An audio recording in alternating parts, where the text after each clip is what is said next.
गोपेश गोपिका कंठ राधा कंठ नमस्ते तावत कंचन गौरांगिनी राधे वृंदावनेश्वरी विश्वानसुतां देवी त्वां प्रणमि हरि प्रेम वृंदावै तुलसी देवाय प्रियावै केशवाय विष्णु पदे मोति कृष्ण भक्ति प्रदायिनी सत्तवर्तै नमो नमः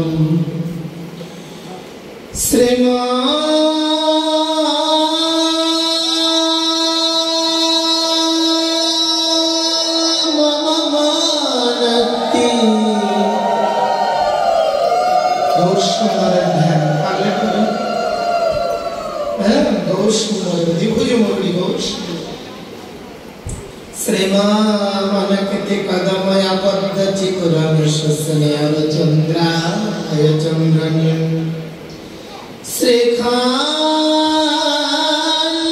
श्रीखाण्डगिरिचार सिद्धवसन शाकर गतिर्भूषितं नित्य वेश रसानो मोदय मधुर कंदवेशोज्जलम चैतन्य गणागतिर्नड जनय संशक्तो मानव भजे अगौर सुंदर हमिताय चारा पंच तत्व करुणा कर कृपा कर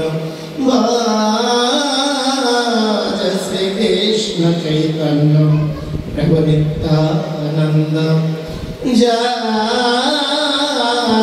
श्री अद्वैत गदाधर श्रीवासदि जय गौर भक्त वृंद सबाई मिले प्रेम से दोनों हाथ मिले हरे कृष्ण कृष्ण कृष्ण हरे हरे हरे राम राम राम हरे हरे जय जय निताय गौर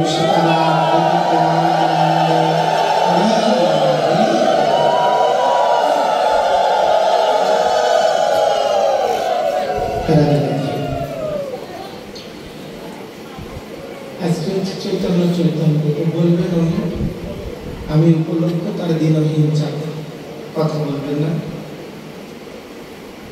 কোনো প্রকার দোষ শব্দ করবেন না বাচ্চারা করবে বাচ্চা করবে কিন্তু কোনো বয়স্ক মানুষ যেন বাচ্চা হয়ে যাবে আর এখানে যদি কোনো পশু পাখি আসে তার আমার দরকার নেই আপনার তো কোনো ক্ষতি করছে না উনি এসে বসে বসে হ্যাঁ রাধে রাধে আজকে चैतन्य चरितामृत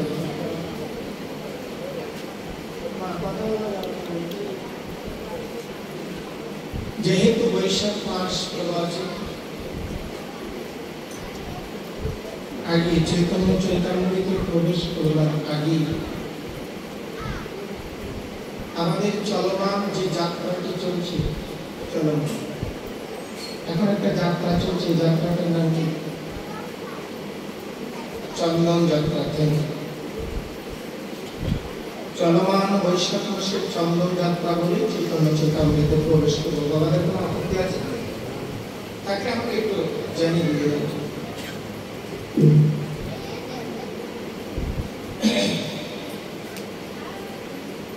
वैशाख मासेर 16 तारीख থেকে শুরু হয়েছে চন্দন যাত্রা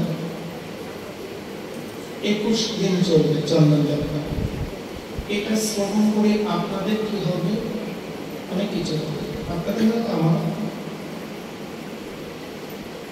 বৈশাখ মাসের 16 তারিখ থেকে চন্দন যাত্রা শুরু হয়ে গেছে আর বৈশাখ মাসের 16 তারিখটা আপনার জন্য আমার জন্য খুব গুরুত্বপূর্ণ দিন আছে আগামী বছর এখানে সেই দিনটা পর্যন্ত আপনি আমি থাকতে পারবো কিনা জানি না আসতে পারবো কিনা সেটাও জানি অনিশ্চয়তা বৈশাখ মাসের 16 তারিখটা খুব গুরুত্বপূর্ণ একটা সন্ধিক্ষণ গেছে, কে কিভাবে পালন করেছেন আমি জানি না। ওই দিনটা না হলে, ওই সন্ধিক্ষণ, ওই যোগাযোগ না হলে আমাদের আজকে এই মধুময় শ্রীক্ষেত্র তৈরি হতো। যার যার বাড়িতে যে যে চিত্রপাট আছে, ফেগার, অবয়ব, চিত্রপাট, গোপাল, যার আঙ্গিনায় যেমন বিগ্রহ আছে, গৌরহরি কেমন, নিতাই চাঁদ কেমন, যার মন যেমন, কৃষ্ণ কেমন, যার মন যেমন, যার যেমন চিত্রপাট আছে কালকে থেকে চন্দন চর্চিত করি, চন্দন চর্চিত করি। যদি চিত্রপাট থাকে, চিত্রপাটের চোখ এবং বদন দুটি জায়গা বাদে লাগিয়ে সব অঙ্গে লাগিয়ে। আর যাদের আঙ্গিনাতে গোপাল আছে, চোখ এবং বদন বাদে প্রত্যেকটা জায়গায় লাগিয়ে দেবেন। আপনি আগে আপনার কপালে দিন, দিয়ে দেখুন যদি জায়গাটা শান্ত হয়, শীতল হয়, তবে আপনি রাধা মাধবকে অর্পণ করবেন। এই চন্দন যাত্রা শুরু হয়েছিল বৃন্দাবনে। এখানে যারা এসে নেবে করে বৃন্দাবনে কে কে গেছেন? বেশ 84 ক্রোশ যে জায়গাটি, গিরি গোবর্ধন রাখলেন বাম পাশে, ডান পাশে টিলা বলে একটি জায়গা আছে। এই ত্রিকোণের মধ্যে এই জায়গাতেই গিরিধারী। এখন আমরা যেটাকে বিলং করি, যেটাকে বিশ্বাস করি, সেটা হচ্ছে সনাতন সংস্কৃতি। সনাতন সংস্কৃতি বলছে তোমার মন, তোমার নিষ্ঠা, তোমার বিবেক যেটার প্রতি আকৃষ্ট করে, তুমি সেদিকে ধীরে ধীরে এগিয়ে যাও। বেশ, প্রথমে যার শ্রীচরণে প্রণিপাত করি, তিনি কে? 10 হাতে আপনাকে আমাকে আশীর্বাদ করছে। মোহিনী নারীর রূপ বেশ ধারণ করে আপনাকে আমাকে আশীর্বাদ করছি। পশু মহিষাসুরকে গ্রাস করছে, দেবতাদেরকে শুভ দৃষ্টি করছে। তারপরে যার পাদপদ্মে প্রণিপাত করি, তিনি কি? মহামায়া আপনাদের পিছনে পড়েছে। অর্থাৎ তার কাছে প্রার্থনা করি মনের কালিমা বিসর্জন করে দাও, নিরঞ্জন করে দাও, ডুবিয়ে দাও, যেন না থাকে ভিতরে। 4 হাত। তারপরে যার প্রণিপাত করছি, যার শ্রীচরণে, তার কয় হাত? 2 হাত। কে? কৃষ্ণ। তার চরণে প্রণিপাত করছি, কৃষ্ণ কর্ষণ করিয়া যিনি আকর্ষণ করে। তুমি কষ্ট দাও, শৈবার মতো শক্তি দাও, যেন তুমি কাছে টেনো শেষের দিনে তোমার কাছে যেতে পারো।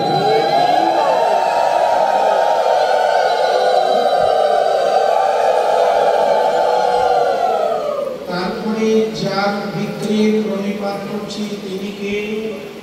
হাত নেই, পা নেই, চোখ নেই, হাত নেই, পা নেই, সব আছে। কেসে? জগন্নাথ जीव की, बलराम जीव की, मां सुभद्रा की। তারপরে যার পাদপদ্মে উদ্দেশ্যে প্রণিপাত করছি, চোখ নেই, মাথা নেই, মুন্ড নেই, কোনো কিছু মান করা নেই। কেসে? কেসে ব্যক্তি? भगवान गिरिधारी जीव की। बोलो जयध्वनि करो, भगवान गिरिधारी की, भगवान गिरिधारी की। আপনাকে আমাকে রক্ষা করবার জন্য, ভক্তের বাঞ্ছা পূরণ করবার জন্য যিনি গিরি গোবর্ধন অনামিকা অঙ্গুলে করে উঁচু করে তুলে রেখেছিলেন, তার তলে আপনারা আমরা সকলেই মাথা পেতে আশ্রয় গ্রহণ করেছিলাম। ভগবান গিরিধারী জীব কি।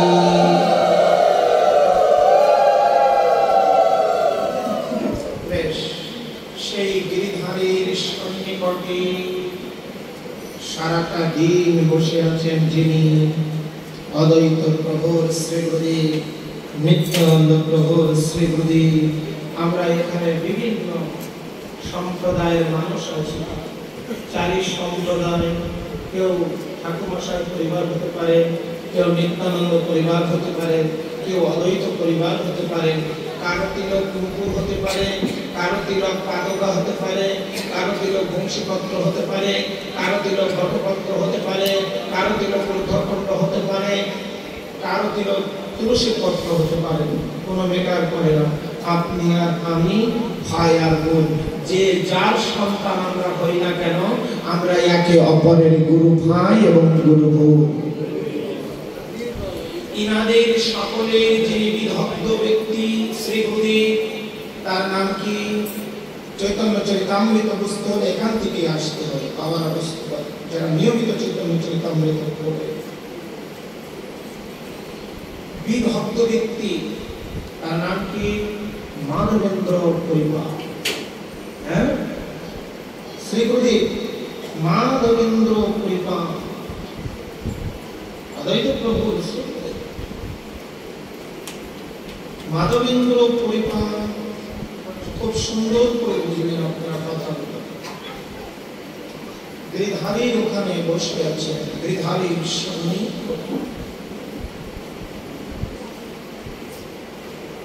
কেন বসে আছেন? কি জন্য বসে আছেন? কলিহত জীবকে মুক্ত করবার জন্য। সামনে গৌর সুন্দর আসবেন, এই অপেক্ষা। ও মন্দির শুনলেন কথা। লীলা একটি জিনিস, তত্ত্ব আরেকটি জিনিস। লীলা জলের উপরে থাকে, প্রচুর পানা জলের উপরে। মণি, মুক্তা, হীরা, ডায়মন্ড, ওটা জলে গভীর থাকে, নিচে থাকে। মাধবেন্দ্র পরিবার বসে আছে কি জন্য? কোনো কিছু পাওয়ার জন্য। সারাটা চিনি, সারাটা দিন কৃষ্ণের জন্য বসে আছেন। জল, ফল সবকিছু ত্যাগ করে। তখন কেউ অভুক্ত অবস্থায় থাকবে না। এটা হচ্ছে বৃন্দাবনের হিসাব। যদি কেউ অনাহারে থাকে, যদি কেউ অভুক্ত থাকে, ব্রজবাসীগণ আপনাকে সে প্রসাদ পাওয়া, এটাই বৃন্দাবনের কাজ। তখন স্বপ্ন আদেশ হয়ে গেছে, গিরিধারীতে বসে আছেন মাধবেন্দ্র পরিবার, সারাটা দিন অভুক্ত অবস্থায়। তখন ছোট ছোট যে দুটো বাচ্চা বসেছে, আর কিছু ছোট কিশোরী, কিশোরী রূপ নিয়ে, কিশোর বা কিশোরী রূপ নিয়ে ব্রজবাসী গণের মেয়েরা, ছেলেরা চলে গিয়েছে। ছোট্ট করে বলছে আজকে অন্য বিষয়। তখন চলে গিয়েছেন, চলে গিয়ে বলছে তুমি তো বসে আছো, তুমি তো সারাদিন কিছু গ্রহণ করবে, তুমি কি করে জানলে? তোমরা কি করে জানলে? তো বলছে আমরা এই ব্রজে ঘুরঘুর করি, তো আমরা জানি কে ভালো আছে, কে সুখে আছে, কে খেয়েছে, কে খাইনি, কার পড়া চলছে, পড়ে না। হ্যাঁ, আমরা জানি। তাই এখন আমাদের এই বড় বড় দুটি পাত্রে, একটাতে ক্ষীর, নবনী, আর একটাতে খোল। তুমি তোমার মনে যতটা চাই তুমি ততটা সেবা করবে, সেবা করে তুমি পাত্রটা রেখে দিবে, আমরা এসে তোমার পাত্রটা নিয়ে যাবো। মাকে ওটা একটু উঠে চোখে জল দিয়ে শুকো।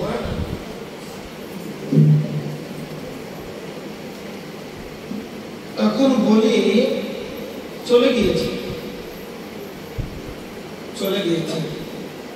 এখন মাধবেন্দ্র পরিপাত সেবা করেছে, সেবা করে পাত্রটি রেখে দিয়েছে। ওনারা ফিরে আসবে, নিতে আসবে, দিয়ে দিবে। দিনে দিনে দিনে দিনে দিনের অবসান হবে। অপরাহ্ন আসলো, অপরাহ্ন আসলো, তাদের দেখা নাই। সন্ধ্যা চলে এসেছে, তাদের দেখা নাই। নিশি ঘন হল, তাদের দেখা নাই। তখন চিন্তা করছেন, ওরা যে আসবো বললো, এলো না, ওরা কারা, ওরা কোথায়, কিভাবে ওদের দেখা পাবে? তখন ওদের দেখবার জন্য ক্রন্দন প্রার্থনা করছেন মাধবেন্দ্র কৃপা। তখন দৈববাণী হলো যে মাধবেন্দ্র পুরী, তুমি আমার দেখা পাবে না। আমি গিয়েছিলাম তোমার কাছে, ওই ক্ষীর নবনী দধি দুগ্ধ নিয়ে আমি তোমার কাছে গিয়েছিলাম, আমি তোমার কাছে গিয়েছিলাম, তুমি আমাকে চিনতে পারবে, আমি তোমার কাছে গিয়েছিলাম। তবে এবে লীলায় তোমার সঙ্গে আর আমার দেখা হবে না, পরবর্তী লীলায় তোমার সঙ্গে আমার দেখা হবে। তুমি এক্ষুনি এই মুহূর্তে একটি কাজ করো, এক্ষুনি এই মুহূর্তে একটি কাজ করো। এই গিরিধারীর নিকটে টিলা বলে একটি জায়গা আছে, ওখানে মাটির নিচে কষ্টি পাথরের আমার দ্বিভুজ মূর্তি ওখানে আছে। তুমি ওটা, গোপীরা খেলতে খেলতে মাটির তলে চাপা পড়ে গেছে, তুমি আমার চিত্রপাটটি, আমার ফেকারটি, আমার অবয়বটি ওখান থেকে উঠিয়ে তুমি গঙ্গা জল ঘৃত পঞ্চামৃত দ্বারা ধৌত করে চন্দন চর্চিত করে আমার সর্বাঙ্গে লাগিয়ে দাও।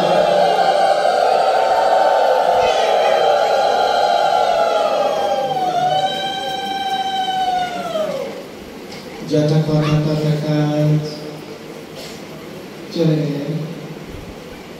গেলেন। এই শ্বেত বিগ্রহ, এই রাধা মাধবেন্দ্র পরিষদের এই শ্বেত বিগ্রহ অদ্বৈত প্রভুর কাছে ছিল। এর নাম হচ্ছে রাধা মদন গোপাল বিগ্রহ। আপনার গুরুদেবের কাছ থেকে আপনি মার করুন, আপনার ঠাকুর আসনে যে চিত্রপাট পেগারটি রেখেছেন তার নাম, ছেলে মেয়ে যেমন নাম রেখেছেন, ওই চিত্রপাট বিগ্রহের ওরকম নাম আছে, নামকরণ করতে হবে, নামকরণ করে সেবা করতে হবে, পূজা করতে হবে। হ্যাঁ, এখন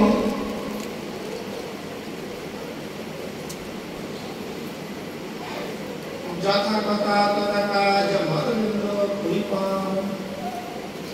নিয়ে এসে চন্দন চর্চিত করে সমস্ত অঙ্গ গঙ্গা জল দ্বারা ধৌত করে চন্দন চর্চিত করে সমস্ত অঙ্গে লাগিয়ে দিলে। আমি ভীত হয়েছি, আমি শান্ত হয়েছি। সেই চন্দন যাত্রা চলছে। কোন দিন? ওই অক্ষয় তৃতীয়ার দিন শুরু হয়েছিল, 21 দিন, বৈশাখের 16 তারিখ থেকে চন্দন যাত্রা শুরু হয়েছে। অল্প মনে কয়েকদিন পাবেন কালকের থেকে। চন্দন চর্চিত করি রাধা মাধবের চক্ষু আর বদন বাজে যে চিত্রপাট আছে আপনার ঠাকুর আসনে কালকের থেকে শুরু করে দিলে লাগিয়ে, ওনাকে যদি আপনি প্রীত করতে পারেন, শান্ত করতে পারেন, অবশ্যই উনি আপনাকে প্রীত এবং শান্ত করবেন। এটাই নিশ্চিত, এটাই সর্বশেষ কথা।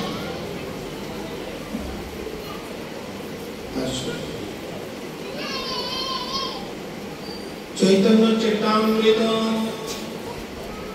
প্রবর্তক অনাদিরাদি গোবিন্দ সর্বকারণে কারণ সিলেট, ইংরেজি নাম হচ্ছে সিলেট, এর বাংলা নাম হচ্ছে শ্রীহট্ট। এই শ্রীহট্টে সকলে অবস্থাপন করছে। খুব মন্দের সঙ্গে কথা বলা যাবে না কোন প্রকার।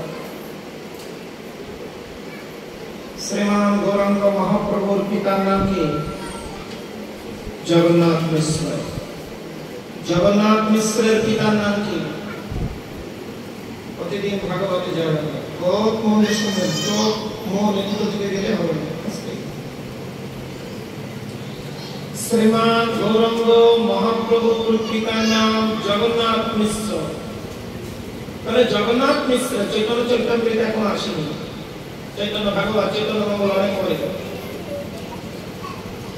মেয়ের বিবাহ দিয়েছেন, 7 পুরুষ হয়ে গেছে। আমাদের কলিহত জীবের জন্য শ্রীমান গৌরাঙ্গ মহাপ্রভু ছাড়া আর কিছু নাই, এটাই শেষ কথা। চার যুগে চারটি তারকব্রহ্ম নাম, কলির তারকব্রহ্ম নাম হরে কৃষ্ণ মহামন্ত্র, সেটা নিয়ে এসেছেন শ্রীমান গৌরাঙ্গ মহাপ্রভুজি। মহাপ্রভুর পিতা জগন্নাথ মিশ্র, জগন্নাথ মিশ্রের স্ত্রী পিতাকে ভালো করে নোট করবেন, আজকে খুব মন দিয়ে শুনতে হবে।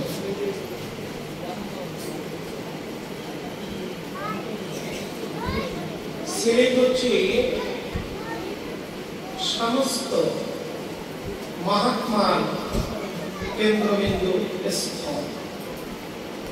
যখন যাবেন ওদিকে শ্রীহট্ট পরিক্রমা করে আসবেন, মহাপ্রভুর জন্মভিটা, নিত্যানন্দ প্রভুর জন্মভিটা, অদ্বৈত প্রভুর জন্মভিটা, সমস্ত মহাত্মাদের অধিকাংশ জন্মভিটা পূর্বপুরুষের শ্রীহট্ট, সিলেট, সুনামগঞ্জ, হবিগঞ্জের দিকে, লাহোর, খালি, পানাতীর্থ সব ওখানে আছে। যাবেন একটু মাঝে মধ্যে একটু পরিক্রমা, তীর্থ পরিক্রমা গিয়ে ওখানে আগে যাবেন। শ্রীমান গৌরাঙ্গ মহাপ্রভুর পিতা জগন্নাথ মিশ্র, জগন্নাথ মিশ্রের পিতার নাম হচ্ছে উপেন্দ্র মিশ্র। ও শব্দ করা যাবে না, মনে করবেন উপেন্দ্র মিশ্র। উপেন্দ্র মিশ্রের সপ্ত সন্তান, 7 জন ছেলে। এই 7 জন ছেলে হচ্ছেন সপ্ত ঋষি। এই সপ্ত ঋষি পরবর্তীতে কে বা কারা, তাদের পুত্র কে বা কারা। শুধু গৌর হরি বলে ক্রন্দন করব, গৌর হরির কষ্টের জায়গা পর্যালোচনা করব না, গৌর হরির বিরহের জায়গা, আনন্দের জায়গা পর্যালোচনা করব, তা হতে পারে না। গৌর হরি অত্যন্ত কঠিন জায়গা সলভ করে এই কৃষ্ণ প্রেমের বাজার প্রতিষ্ঠিত করে গেছে।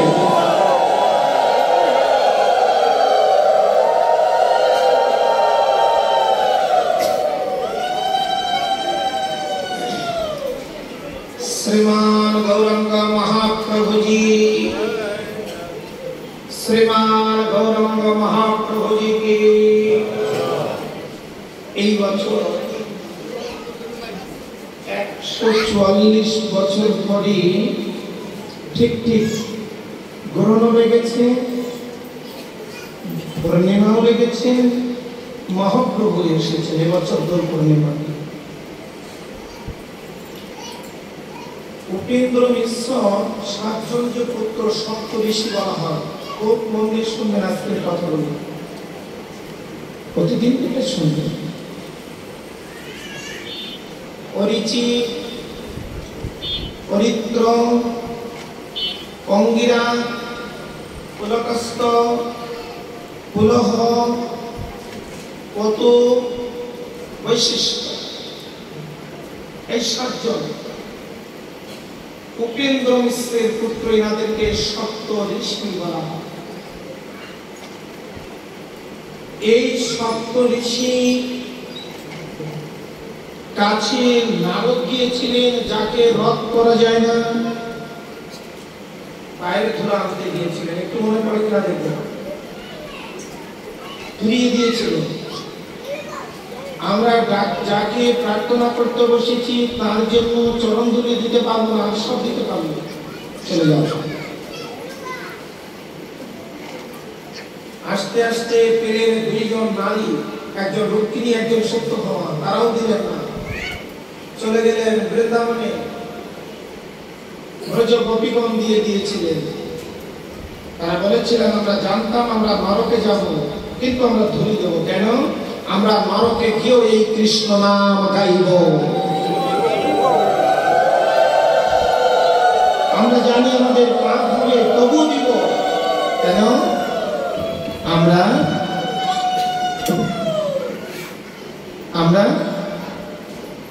সেখানে গিয়েও কৃষ্ণ নাম গাইব। আপনার যত বড় দুঃখ আসুক, যত বড় কষ্ট আসুক, যত বড় বিপদ আসুক, আপনি আমি সব হারা হলেও কৃষ্ণ হারা হবে না। কৃষ্ণের নাম দিয়ে দিয়েছিলেন পায়ের ধুলি।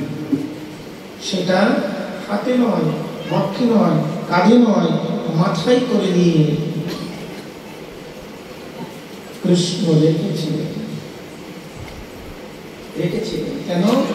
এতিনো বঞ্চিত ধন ব্রজে না হইল পুরন কিছুই না পাইয়াও ভাবিয়া দেখিল মনে রাধার স্বরূপ দিনে এ প্রেম ও বাচ্চা দিতেন। এই তিনটি রসকে আমি পাথেয় করে প্রেম মাধুর্যকে জড়িয়ে ধরে আমি নদিয়া নবদ্বীপে যাব, এটাই আমার সংকল্প।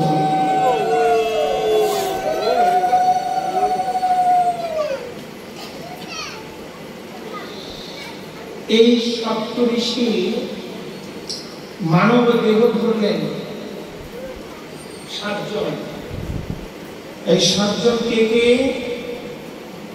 উপেন্দ্র মিশ্রে, আবার বলছি বাবাজি নাম করছেন, সপ্তপুত্রকে সপ্ত ঋষি বলা হয়। এই সপ্ত ঋষি এবেদিকায় এসেছেন।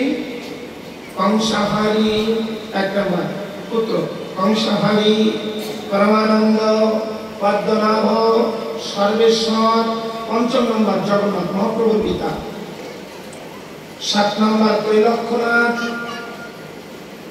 এই সাতজন হচ্ছেন এলেন। তার মধ্যে 5 নম্বর হচ্ছেন জগন্নাথ মিশ্র, শ্রীমান গৌরাঙ্গ মহাপ্রভুর পিতৃদেব।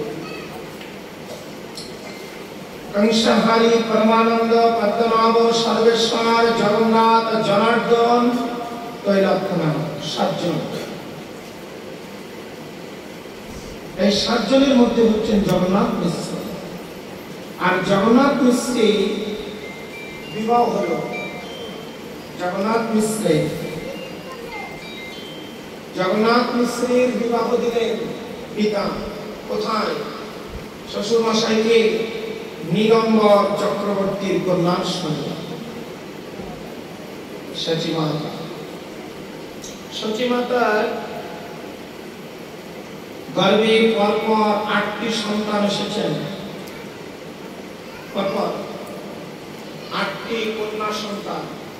যে 8টি সন্তান এসেছেন, 8টি কন্যা সন্তান এসেছেন, মারা গিয়েছেন, এসেছেন, মারা গিয়েছেন, এসেছেন, মারা গিয়েছেন, এসেছেন, মারা গিয়েছেন, এসেছেন, মারা গিয়েছেন, 8টি কন্যা সন্তান। আপনারা আমরা প্রথমেই নতুন অতিথি চাই, পুত্র না। অভ্যাস করব আমরা প্রথমে কন্যা সন্তান চাইব। কারণটা কি আগে মাগো লক্ষ্য করুন, চোখে জল দেন। প্রথমে চাইব কন্যা সন্তান। কারণটা কি? সংক্ষিপ্ত বলি। আপনার কন্যাটা যদি লক্ষ্মী হয়, জামাইটা কে হবে? মারা কথা বলেন না না না। আপনার কন্যাটা যদি সীতা হয়, জামাইটা কে হবে? রামচন্দ্র। আপনার কন্যাটা যদি রাধা হয়, জামাই কে হবে? কৃষ্ণ। আপনার কন্যাটা যদি বিষ্ণুপ্রিয়া হয়, জামাইটা কে হবে? গৌরহরি। তাহলে আগে কি যাবে? বেশ। সচিমাতাজি পড়ে গেছেন গুরু পাদ পদ্মে, পড়ে গিয়েছেন কার চরণে?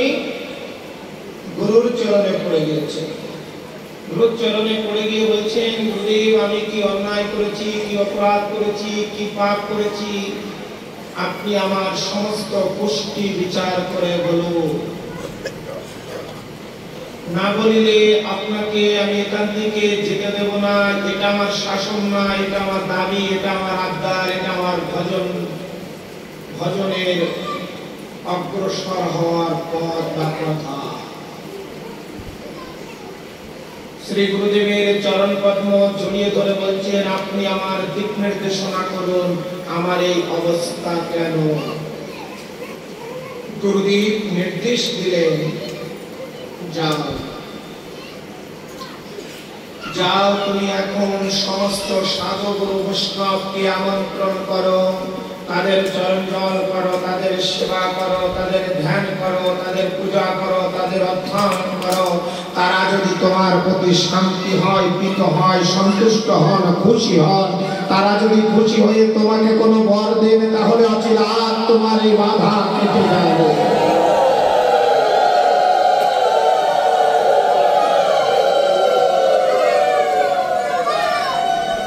এই ফল আপনার অর্থ হলে দোকান থেকে কেনা যায়। বীজের মধ্যে বৃক্ষ আছে, চোখে না যায় দেখা। নামের মধ্যে কৃষ্ণ আছে, মুরারিও রাখা। আপনারটা কাশ্মীর থেকে এসেছেন, হাত পাল্টাতে পাল্টাতে বাংলা এসেছে, টাকা আছে, কিনেছে, এ ফল কিনা যায়। কিন্তু কৃপা শব্দ ফলটি কখনো অর্থ দিয়ে কেনা যায় না। মানিকগঞ্জ বাজারে শহরে সবই আছে, 2 টাকার দুঃখ কিনতে যেমন পাওয়া যায় না, 2 টাকার সুখও তেমন কিনতে পাওয়া যায় না, 3 টাকার ভক্তিও কিনতে পাওয়া যায়। যাও সাধুগুরু বৈষ্ণবের চরণ যুগল নয়ন জলে ধুয়ে দাও, ধুয়ে দিয়ে কিছু ফল নিতে পারো কিনা দেখো, যেটার নাম আশীর্বাদ। আজকে পাঠ থেকে মেয়ে এবং ফিমেল যারা আমরা আছি একটি সংকল্প করব, কারোর আশীর্বাদ কুড়াতে না পারলেও কারোর অভিসম্পদ কুড়াবো না। আজকে আমরা সংকল্প করব, কারোর আশীর্বাদ কুড়াতে না পারলেও কারোর অভিসম্পদের ভাগী হব না, অভিসম্পদ কুড়াবো না। বৈষ্ণবদের চরণ যুগল জড়িয়ে ধরে পূজা করছেন, ধ্যান করছেন, প্রার্থনা করছেন। অনাদিরাদি গোবিন্দ সর্ব কারণের কারণ। তখন সিলেট স্থান পরিত্যাগ করে চলে গেলেন। কোথায়? নবদ্বীপ চলে। নবদ্বীপ কেন গেলেন? নবদ্বীপ বলা হয় পাঁচপথ। নবদ্বীপ কেন বলা হয়? নবদ্বীপ 9টা দ্বীপ আছে। নবদ্বীপে কি আছে? বিদগ্ধ মহাত্মা জ্ঞানী পণ্ডিতের বসবাস আছে এবং একটি সাংস্কৃতিক দল আছে। এটা কোথায় ছিল? রামচন্দ্রের মামার বাড়ি ছিল। সেখান থেকে সার্বভৌম ভট্টাচার্যের কাছ থেকে সাংস্কৃতিক জ্ঞান শিখে তার শিষ্য নবদ্বীপে কোন প্রতিষ্ঠিত হল। গভীর তত্ত্ব মন দিয়ে করো।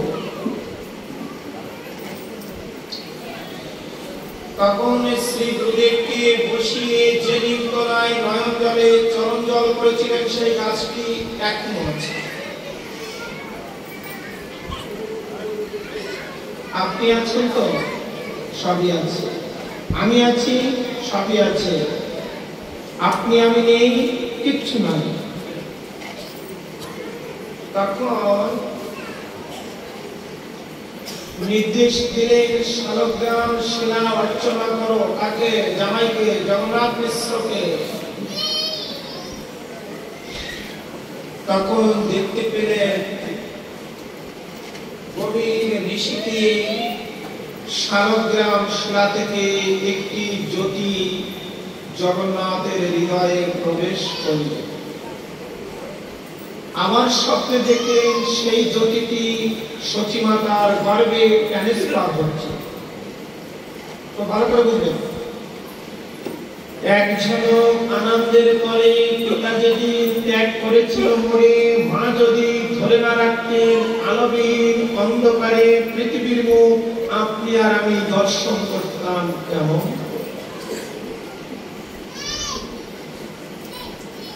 সেই মাকে কষ্ট দিয়ে কথা বলি, সেই মাকে মা বলে ডাকি না, সেই মাকে খেতে দিই না, সেই মার সঙ্গে বিয়ে করি, কটূক্তি করি। কোথায় যাবেন? আপনার পরিধি কি হবে, পরিস্থিতি কি হবে, আমার ভাবতে কষ্ট লাগে। অনাদিরাদি গোবিন্দ সর্ব কারণের কারণ সচ্চিদানন্দ বিগ্রহজি শালগ্রাম শিলা অর্চনা করছেন। সত্য দেখলেন জ্যোতি এসেছে। সচিমাতার সঙ্গে বলছেন, কালকে রাত্রে স্বপ্নে দেখেছি একটা জ্যোতি নারায়ণ শিলা থেকে, শালগ্রাম শিলা থেকে আমার ভিতরে এসেছে, সেটা তোমার ভিতরে প্রতিষ্ঠিত হয়েছে। সত্য তো? আপনারা আমরা যে পৃথিবী বুকে এসেছি, আগে জ্যোতিটি বাবার হৃদয়ে এসেছে। বাবা মন স্থির করেছেন। এক ঝলক আনন্দের পরে পিতা যেদিন ত্যাগ করেছিল, মা যদি ধরে না রাখতেন আলোহীন অন্ধকারে পৃথিবীর মুখ আপনি আমি কেউ দর্শন করতে পারতাম না। প্রথম জ্যোতিটি আসে মার হৃদয় না বাবার হৃদয়ে? পিতার হৃদয়। পিতা যখন ট্রান্সফার করেন মার কাছে, তখন মাতৃ জঠরে আমার অবস্থান হয়। তাই হল মায়েরা নিয়মিত শালগ্রাম শিলা অর্চনা করতে পারেন। কৌশলটা কেমন? কালকে তো করেন নিয়মিত। ওই যে বিষ্ণুর বসার আসন কি কথা বলেন? তুলসী পত্র। বসার আসন তুলসী পত্র, আর পিঠে মুখে বদনে কি তুলসী পত্র, পিঠে এবং মুখে দুই জায়গায়। যে ব্যক্তি নিয়মিত ভক্তি দেবী তুলসীকে জল দান করেন, তিনি তো নিয়মিত নারায়ণ শিলা অর্চনা করেন।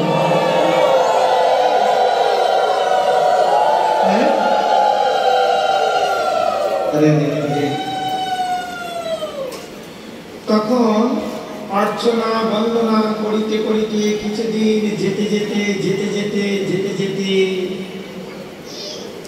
খবর হলো সচী মাতা মা হতে চলেছেন। দৈববাণী হলো নিমায়ের বড়দা এসেছেন। নামটি তার কি? বিশ্বরূপ। বিশ্বরূপ ছোট করে করে বলছি। বিশ্বরূপ ভূমিষ্ঠ হলেন।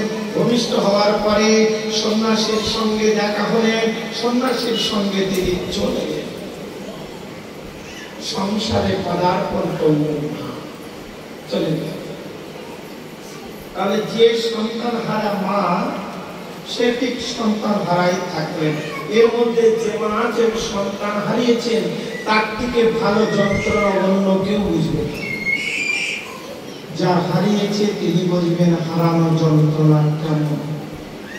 যার সন্তান হারিয়েছেন, প্রত্যেকের ব্যথা আছে শরীরে। কেউ বুকে হাত দিয়ে বলতে পারবেন এখানে কোনো ব্যথা নাই, যিনি বলবেন মিথ্যা। সন্তান হারানো ব্যথা আছে, গুরুকে হারানো ব্যথা আছে, বৈষ্ণবকে হারানো ব্যথা আছে, স্বামী হারানো ব্যথা আছে, সুর হারানো ব্যথা আছে, ব্যবসা হারানো ব্যথা আছে। ব্যথা নেই কার? এমন কোনো ব্যক্তি আছেন এখানে? মনের মানুষের সঙ্গে দেখা হচ্ছে না, মিট হচ্ছে না, পড়াশোনা ভালো হচ্ছে না, চাকরি পেলাম না, ব্যথা দিয়ে লোক আছেন এখানে? আমি তো দেখি না আমার চোখে। ঠিক সেই ভারাক্রান্ত ব্যথা নিয়ে আবার সচিমাতা ক্রন্দন করতে বসেছেন। বাবা এসেছেন। সচিমাতার বাবার নাম হচ্ছে নীলম্বর চক্রবর্তী। আবার পাটা জড়িয়ে ধরলেন, পাটা জড়িয়ে ধরে বলছেন, বাবা আমি কি কপালে নিয়ে ভূমিষ্ঠ হয়েছি। 8 জন চলে গেল, আরেকজন এলো, সেও চলে গেল। আমি কি সন্তান হারা হয়ে থাকবো? হ্যাঁ বেশ, মাদের অনেক কিছু আছে, নেই এমন কিছু নয়। বীজের মধ্যে বৃক্ষ আছে, চোখে না যায় দেখে। দীক্ষা মন্ত্র নিয়েছি, ওই দীক্ষা মন্ত্র নিলে কি ফল হয় সে ফল তো দেখা যায় না, দেখতে পাচ্ছেন না।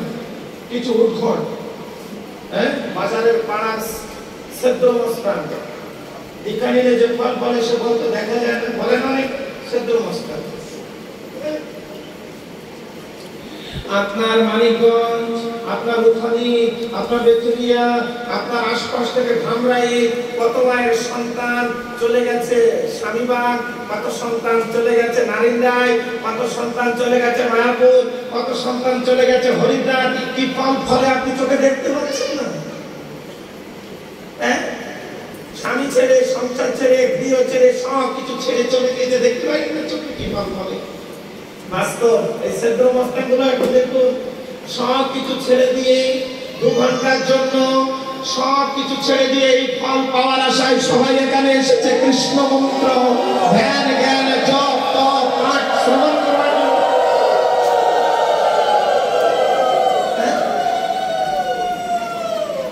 বীজের মধ্যে বৃক্ষ আছে, চোখে না যায় দেখা। নামের মধ্যে কৃষ্ণ আছে, মুরারি রাখা। হ্যাঁ, যে ফল ফলেছে সেই ফল তো এই।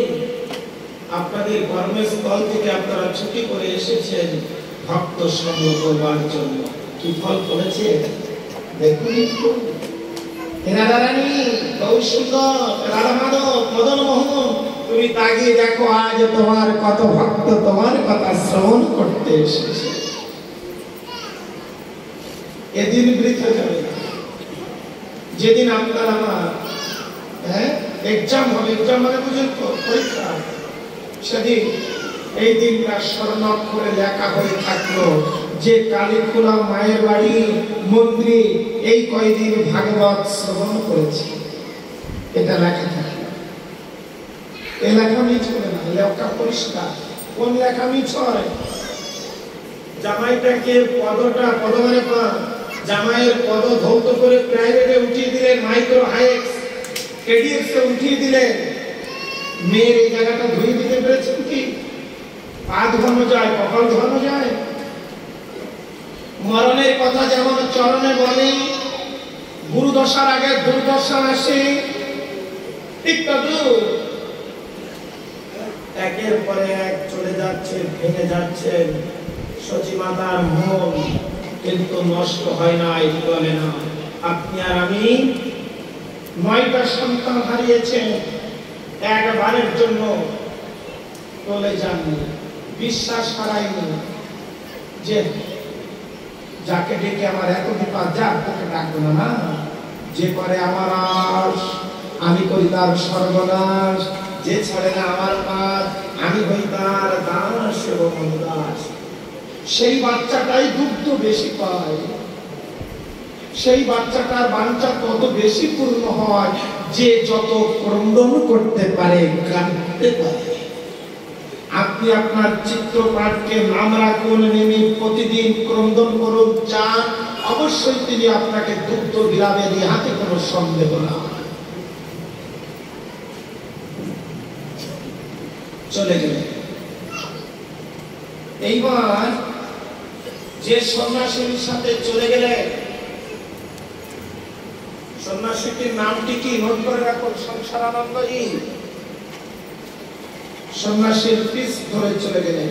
এই বিশ্বরূপ দেহ রাখেননি, এই বিশ্বরূপ নিত্যানন্দের মধ্যে পতিত হয়েছে,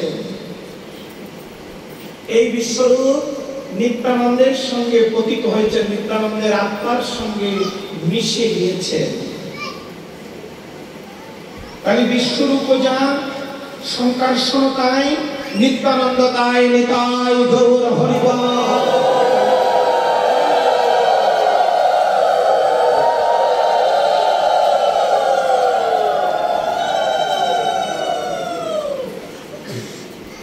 তখন সচিমাতাজি সমস্ত সাধুগুরু বৈষ্ণবকে আমন্ত্রণ করে নিয়ে আসলেন। আবার আনবার পরে সবাইকে সুন্দর করে সেবা দিলেন, দান করলেন, ফল দিলেন। সবাই বললেন, সবাইকে করজোড়ে বললেন, আমাকে একটু আশীর্বাদ করুন আপনারা সবাই। কেন? আমি যে হারা, আমি যে হারাতে হারাতে সব হারিয়ে ফেলেছি। আমি কত বড় দুর্ভাগা, কত বড় অভাবী, ভাবতে পারবেন না। বলুন, আপনারা তো মহাত্মা, আপনারা সাধুজন, আপনারা সতীজন, বলুন বলুন আপনারা। আমি আর কত কষ্ট সহ্য করবো বলুন? ভগবানের পরীক্ষাটা ঠিক কেমন? সাধুরা বললেন, এই যে সাধু মহাত্মারা বসে আছে, বললেন, তুমি যে বিশ্বাস নিয়ে পড়ে আছো, সেই বিশ্বাসে তুমি ফাঁকা লাগিও না। যে জোয়ার নিয়ে তুমি পড়ে আছো, সেই জোয়ারেই থাকো, ফাঁকা লাগিও না। মানে নদীতে যদি জোয়ার লেগে যায়, জোয়ার ছেড়ে ফাঁকা লেগে যায়। মা, তুমি যে বিশ্বাসের জোয়ার নিয়ে আছো, এই বিশ্বাসে যেন ভাটা না লাগে। কথাটা কি? নদীতে জোয়ার লেগেছে, নদীর জোয়ার শেষ হলে ভাটা লাগবে, ভাটা শেষ হলে আবার জোয়ার লাগবে, এটাই নদীর চরিত্র। আর আমরা মানুষ, আমাদের চরিত্র কি? বিশ্বাসে যেন ভাটা না লাগে। নদীর জোয়ার চলে গেলে ভাটা আসে, ভাটা চলে গেলে জোয়ার আসে। মানব জীবনে যদি একবার জোয়ার চলে যায়, ভাটা লেগে যায়, সে জোয়ার আর কখনো ফিরে আসে না।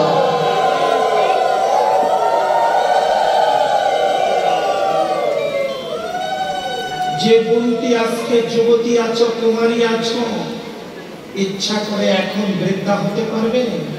উত্তর না। যে যুবক ভাইটি এখন যুবক আছে, ইচ্ছা করে এখন বৃদ্ধা হতে পারবেন? উত্তর না। আমার বাবাজি 80 প্লাস কি 85 প্লাস, ইচ্ছা করে যুবক হতে পারবে? উত্তর না। বিশ্বাসের আর যৌবনে যদি একবার ভাটা লেগে যায় আর কখনো জোয়ার ফিরে আসে না। সাধুরা বললেন তোমার বিশ্বাসে যেন ভাটা না লাগে, তোমার বিশ্বাস নিয়ে তুমি অধ্যয়ন করো, ধ্যান করো, জপ করো, তপ করো। আমাদের বিশ্বাস তুমি অচিরাত আনন্দ কিছু সংবাদ পাবে, আনন্দ কিছু দেখতে পাবে, তোমার মনোবাঞ্ছা পূর্ণ হবে।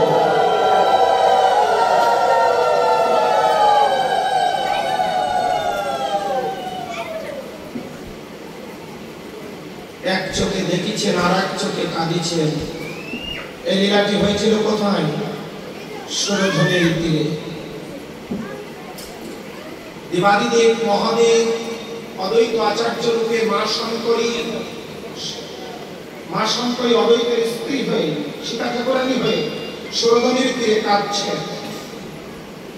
অবিচার, অনাচার, ব্যভিচার, দুরাচার দর্শন করে তুমি এমন কিছু পাঠাও যাহাতে আমরা কৃত হতে পারি, শান্তি পেতে পারি। চোখের জলে কাঁদছেন। ঠিক এই সন্ধিক্ষণে, এই শুভ সন্ধ্যায় আমার নিমাই সুন্দর, বহু সুন্দর সচি মাতা গর্ভে এলে এসেছে। সচি মা গর্ভে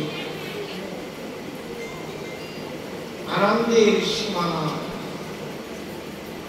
2 মাস যাওয়ার পরে সকল নবদ্বীপবাসী জানতে পারল।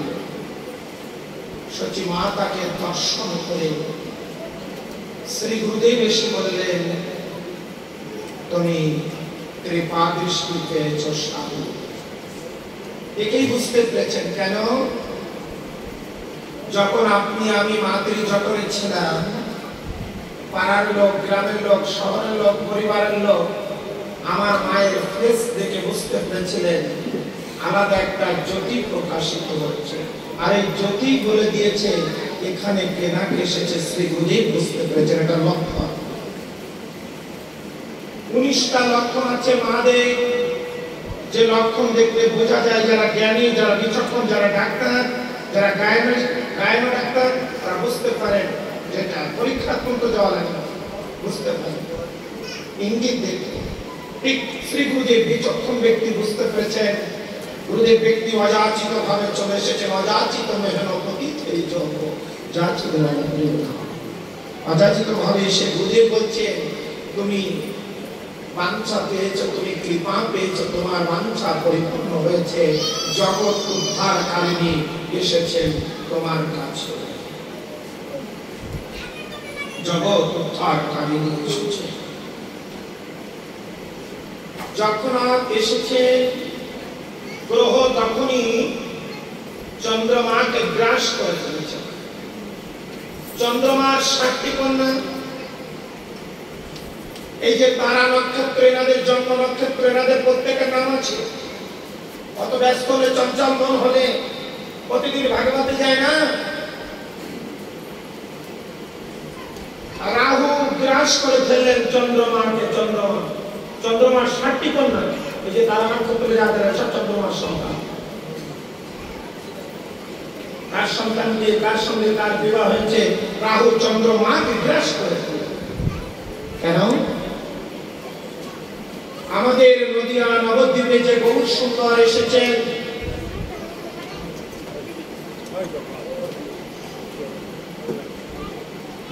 চন্দ্র তোমার চাঁদের কলঙ্ক আছে, তোমার গায়ে কলঙ্ক আছে, তুমি নিষ্কলঙ্ক না, তুমি কলঙ্কিত, তোমার গায়ে দাগ আছে।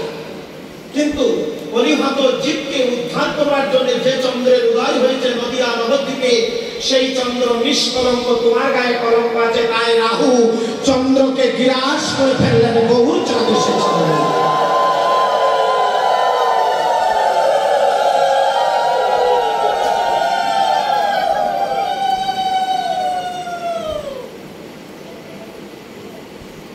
এই চন্দ্রের আর দরকার না। রাহু চন্দ্রমাকে গ্রাস করে ফেললেন, অন্ধকার হলো, সকলে শঙ্খের ধ্বনি করল, জয়ধ্বনি।